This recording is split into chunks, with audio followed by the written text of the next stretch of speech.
আসসালামু আলাইকুম। আশা করি সবাই ভালো আছেন। আলহামদুলিল্লাহ আমিও ভালো আছি। অনেকদিন পর আবার একটা ভিডিও নিয়ে চলে আসলাম। আজকে হচ্ছে আমি শীতের একটা সবজি বাঁধাকপি ভর্তা বানাবো। সেইজন্য এই যে দেখুন আমি একটা বাঁধাকপির অর্ধেক বাঁধাকপি নিয়ে নিয়েছি। এটা পুরোটাই আমি ভর্তা বানাবো। তার জন্য আমি বাঁধাকপিটাকে প্রথমে একটু স্লাইস করে এই যে দেখুন কেটে নিচ্ছি। তো যাই হোক এভাবে করে কেটে নিয়ে তারপর ধুয়ে পরিষ্কার করে একটা পাত্র চুলাতে বসিয়ে দিলাম। সেই পাত্রটাতে আমি একটু পানি দিয়ে বাঁধাকপিগুলো ধুয়ে রাখা বাঁধাকপিগুলো আমি দিয়ে দিলাম।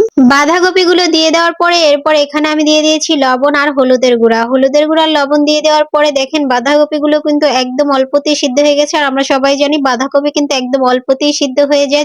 যাই হোক আমি যতটুকু পানি দিয়েছিলাম তার চেয়ে আরো পানি বের হয়ে গেছে। বাঁধাকপিটা কিন্তু অনেকটাই সিদ্ধ হয়ে গেছে। বাঁধাকপিগুলো সিদ্ধ হয়ে যাওয়ার পর আমি এই যে দেখুন স্ট্রেনার দিয়ে উঠিয়ে নিচ্ছি, কারণ এতে থাকা পানিগুলো যাতে ভালোভাবে ঝরে যায় সেই জন্য। আমি এই পানিগুলো ঝরিয়ে যাওয়ার জন্য একটু রেখে দিয়েছি। তো যাই হোক এখন একটা পাত্রে আমি হচ্ছে একটু তেল দিয়ে কিছু মরিচ ভেজে নিয়েছি। মরিচগুলো ভাজার পরে আমি এক সাইডে একটা রসুন দিয়ে দিয়েছি, বড় একটা রসুন দিয়ে দিয়েছি। তো আমি সাইডে যে শুকনো মরিচগুলো ভেজে রেখেছিলাম সেগুলো তুলে নিলাম। আর হচ্ছে এখানে এই যে দেখুন রসুনগুলো ভালোভাবে এখন ভেজে নেব। রসুনগুলো যখন আধো আধো ভাজা হবে তখন এখানে আমি পেঁয়াজ দিয়ে দিলাম। দুটোটা একসাথে ভেজে নেব, কিন্তু তারপর আমি রসুনগুলোকে একটু সাইড করে সরিয়ে নিয়ে পেঁয়াজটা ভেজে উঠিয়ে নেব। এখন আমি পেঁয়াজটা এই যে ভালোভাবে নেড়ে চেড়ে ভেজে নিচ্ছি। আর পেঁয়াজটা যখন ব্রাউন কালার চলে আসবে তখন কিন্তু আমি পেঁয়াজ ভাজাটা উঠিয়ে নেব। আর এই যে দেখুন আমি কিন্তু অলরেডি রসুনগুলো এক সাইড করে ফেলতেছি, কারণ হচ্ছে এই রসুনগুলো একটু সময় নিয়ে ভাজতে হবে, সেই জন্য আমি সাইডে রেখে দিয়ে পেঁয়াজটা ভালোভাবে ভেজে তারপর তুলে নিয়ে আবার রসুনটা ভেজে নেব। তো আমার কিন্তু এই যে দেখুন পেঁয়াজটা ব্রাউন কালার অলরেডি হয়ে গেছে, তাই পেঁয়াজটা তুলে নিয়েছি। আর এই ভর্তাটা আপনারা এখনো যারা এই শীতে না খেয়েছেন তারা অবশ্যই করে খাবেন। এটা এত এত মজার একটা ভর্তা যা বলার বাহিরে। বাঁধাকপি যারা খেতে চায় না তারাও এভাবে ভর্তা করে দিলে খাবে। এখন হচ্ছে আমি পেঁয়াজটা তুলে নিয়েছি, রসুনও তুলে নিয়েছি। তুলে নেওয়ার পরে এখানে হচ্ছে আমি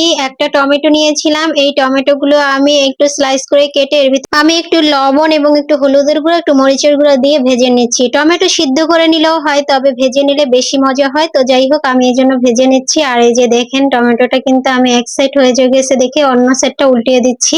তো টমেটোটা যখন এইভাবে একটু পোড়া পোড়া ভাবে লেগে আসবে তখন হচ্ছে আমি তুলে নেব। আর অলরেডি সিদ্ধ হয়ে গেছে, এখন আমি তুলে নিয়ে ভর্তা বানাতে চলে আসলাম। এদিকে বাঁধাকপি থেকেও কিন্তু এক্সট্রা পানিটা ঝরে গেছে। তো এখানে আমি সমস্ত উপকরণ নিয়ে নিয়েছি। তার এই যে দেখুন আমি হচ্ছে টমেটো ভাজাগুলো এখানে নিয়ে নিলাম। এখন হচ্ছে ভর্তাগুলো আমি বানাবো। আর এই ভর্তাটা যখন তৈরি করবেন শীতকালীন সময়ে, বিশেষ করে শীতকালীন সবজি যেহেতু শীতের সময় মজা, সেই সময় অবশ্যই একটু ভাতের পরিমাণ বেশি রান্না করবেন, কারণ এই ভর্তাটা দিয়ে অবশ্যই অনেক অনেক পরিমাণ ভাত খাওয়া যায়। তো যাই হোক এখানে আমি মরিচ এবং রসুন গুলো মেখে নিয়ে তারপর পেঁয়াজও মেখে নিচ্ছি একসাথে। যেহেতু আমি বাঁধাকপি সিদ্ধ করার সময় আমি লবণ দিয়ে দিয়েছিলাম এবং টমেটো তো আমি লবণ দিয়েছি, তার জন্য এখন আমি আর লবণ দিইনি। যদি প্রয়োজন হয় তাহলে অবশ্যই পরে দিয়ে নেব। আর এই যে দেখুন টমেটোর উপরের আবরণটা ফেলে দিয়ে তারপর হচ্ছে এখন টমেটোরও আমি মেখে নিচ্ছি। টমেটো মেখে নেব একদম পেঁয়াজের সাথে ভালোভাবে, একদম মেখে মানে মিক্স করা যাবে না, এটা একটু আস্তে আস্তে রেখে তারপর মাখতে হবে, তাহলে খাওয়ার সময় খেতে খুবই মজা লাগে। তো যাই হোক এখন বাঁধাকপিও মেখে নিলাম, তারপর হচ্ছে ধনিয়া পাতাটাও এর সাথে আমি এই যে মেখে নিলাম। এগুলো সব একসাথে মেখে নিয়ে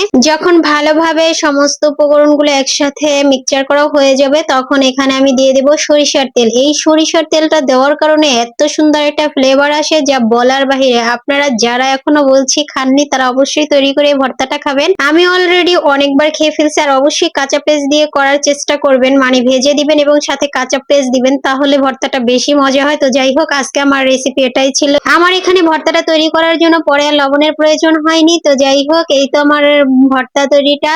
আর এটা দিয়ে কিন্তু আমি অনেকটা পরিমাণ ভাত খেয়েছিলাম, অনেক মজা হয়েছিল।